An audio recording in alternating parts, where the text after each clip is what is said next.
This is Scott Becker with the Becker Private Equity and Business Podcast. Today's discussion is Learn to Love Your 90 Percenters.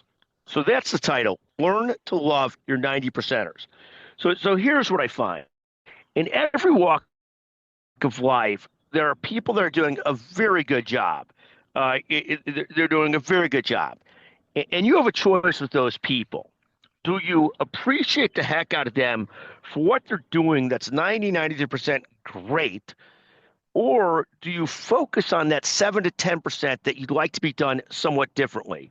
In my belief is that you almost always are going to focus 98% on that 90 to 93% that's going great, and just appreciate and love those people and be grateful and thankful, even if imperfect and not always perfect. And if you make the mistake of focusing on the 7 to 10% that's not going well, then you often discourage and disenfranchise those great people that are largely doing what the organization and institution wants you to do.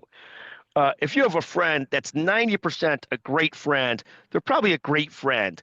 You don't get too mad at them that they missed dinner with you 6 months ago for something, or they made plans with other people, they did this and that. You better love the friend. And it's the same thing with the people you work with.